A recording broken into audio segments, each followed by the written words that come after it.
रात का वक्त और तेज बारिश। गांव की सरहद पर बनी सड़क गीली और सुनसान थी। तभी एक महंगी कार अनियंत्रित होकर सड़क किनारे पेड़ से टकरा गई। कार का एक्सीडेंट भयानक था। धुआं और कांच के टुकड़े बता रहे थे कि अंदर कोई बुरी तरह फंसा हुआ है। मेरी कार, मेरा सिर बहुत तेजी से घूम रहा है। क्या यहाँ कोई है? मुझे मदद की जरूरत है, वरना मैं यहीं दम तोड़ दूंगा। ये अयांश था, देश का एक सफल बिजनेसमैन। वो खुशमिजाज और नेक था, पर आज वो पूरी तरह से बेबस था। अयांश लड़खड़ाते हुए आगे बढ़ने लगा। तभी उसे पास ही खेतों के बीच एक छोटी सी झोपड़ी से आती हुई रोशनी साफ साफ दिखाई दी। लगता है पास ही कोई घर है। मुझे वहां तक किसी भी हाल में पहुंचना होगा। बस थोड़ी और हिम्मत दे दो भगवान। जैसे ही उसने झोपड़ी का दरवाजा खटखटाया, अंदर से एक बेहद सादी और मासूम लड़की मायरा हाथ में लालटेन लिए हुए बाहर निकल आई। कौन है आप? इतनी रात को इस तेज बारिश में आप यहाँ इस हालत में कैसे पहुंचे? आपको तो बहुत चोट आई है।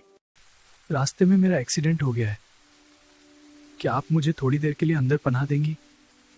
मुझे बहुत कमजोरी और ठंड लग रही है। हाँ बिल्कुल, आप संभल कर अंदर आ जाइए। आपकी ये गहरी चोट साफ करनी होगी। आइए अंदर आइए।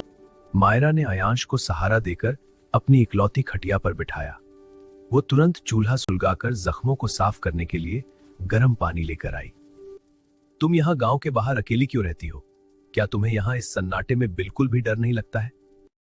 डर उसे लगता है जिसे कुछ खोने का गम हो। मेरे पास तो बस मेरी ये सादगी और सिर के ऊपर ये छत है।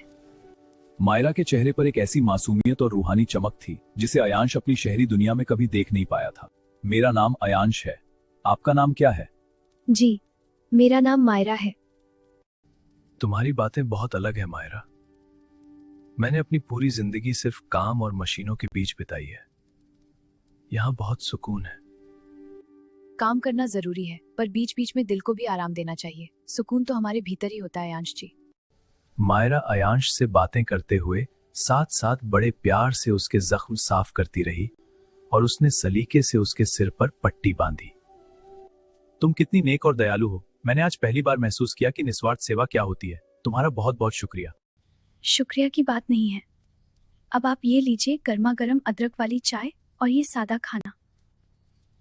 इससे आपको बहुत ताकत मिलेगी।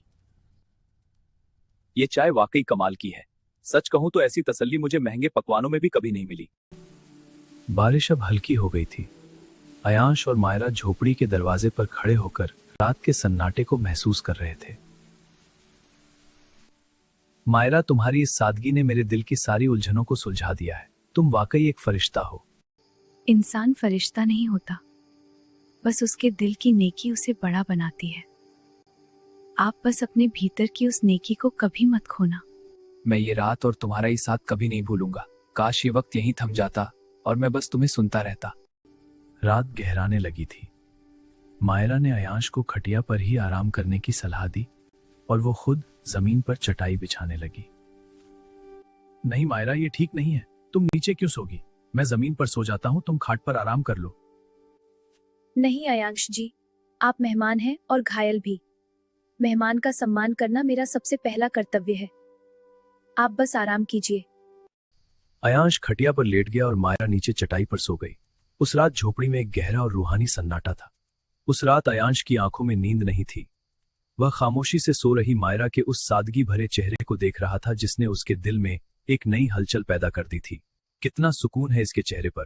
भगवान, मुझे भी ऐसा ही दिल दे दो जो दूसरों की बेपनाह सेवा में अपनी खुशी ढूंढे। खटिया पर लेटा अयांश चुपचाप सो रही मायरा को देख रहा था। उसके मासूम चेहरे ने अयांश के दिल में एक नई जगह बना ली। मेरे लोग आ गए हैं। मायरा भी सो रही है। मैं उसे जगाना नहीं चाहता, पर मेरा दिल यहां से जाने को तैयार नहीं। अयांश ने खामोशी से अपना कोट उठाया। उसने सोते हुए मायरा के सिर की तरफ झुककर उसे एक आखिरी बार बहुत गहराई से देखा। मैं जा रहा हूं मायरा। तुम्हारा ये निस्वार्थ प्रेम अब मेरी जिंदगी की सबसे बड़ी पूंजी है। अयांश चुपचाप झोपड़ी के बाहर कदम रखता है। बाहर गाड़ियां इंतजार कर रही थी। वो भारी मन से अपनी कार में जाकर बैठ गया। जब मायरा की नींद खुली तो झोपड़ी बिल्कुल खाली थी। खटिया साफ थी, पर वहां अयांश मौजूद नहीं था। उसका मन एकाएक उदास हो गया। अयांश जी, क्या वो बिना बताए चले गए? कम से कम अलविदा तो कह जाते। मेरा मन इतना भारी क्यों महसूस हो रहा है? मायरा झोपड़ी के दरवाजे पर खड़ी होकर दूर तक देखती रही।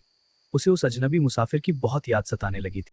अयांश मुंबई पहुंच गया था, पर उसका दिल अब भी उसी गांव की झोपड़ी में अटका हुआ था। उसे महलों में दम घुटने लगा था। मेरे पास सब कुछ है, पर वो मासूमियत अब यहां कहीं नहीं है।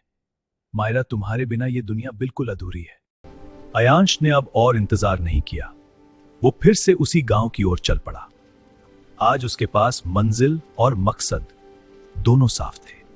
मायरा आंगन में उदास मन से काम कर रही थी। तभी उसे कार की आवाज सुनाई दी। अयांश जी, आप वापस आ गए? मुझे लगा था कि आप शहर की बड़ी दुनिया में इस गरीब लड़की को हमेशा के लिए भूल गए। भूलना मुमकिन नहीं था मायरा। मेरा रूहानी दिल तो यहीं तुम्हारे पास रह गया था।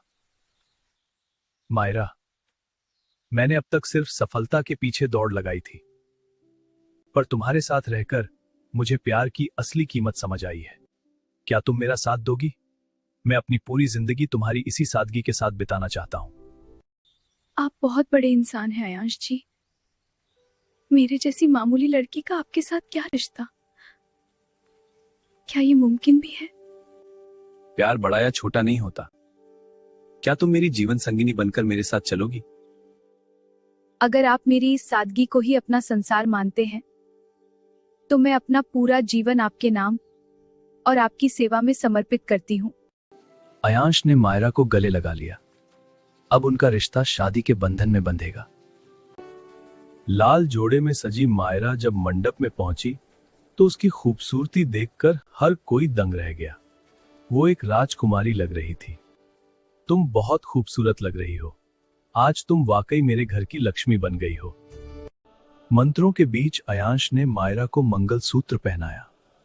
मायरा की आंखों में खुशी के आंसू थे और चेहरे पर वही पुरानी प्यारी हया। मंडप में फेरे लेते हुए दोनों ने 7 जन्मों तक साथ निभाने का वचन दिया। शादी के बाद मायरा उस विशाल बंगले की मालकिन बन गई। उसने अपनी ममता से उस महल को एक प्यारा सा घर बना दिया। तुमने मेरे जीवन को पूर्ण कर दिया है। आज मैं दुनिया का सबसे अमीर इंसान हूं। अयांश और मायरा बंगले की बालकनी से सूर्यास्त देख रहे थे। उनके दिलों में एक दूसरे के लिए अटूट विश्वास और प्रेम था। हमेशा खुश रहना मायरा। तुम्हारी मुस्कुराहट ही इस घर का सबसे अनमोल खजाना है। मैं भी आपसे बहुत प्यार करती हूँ अयांश जी। एक रात की उस पनाह ने मेरी तकदीर ही बदल कर रख दी है। दोनों एक दूसरे की बाहों में थे। चारों तरफ खुशहाली थी। सादगी और प्यार की जीत हुई है। एक गरीब लड़की और करोड़पति लड़के की ये प्रेम कहानी हमेशा के लिए अमर हो गई। अगर आपको कहानी पसंद आई तो लाइक, सब्सक्राइब और शेयर ज़रूर करें। मिलते हैं अगली कहानी में।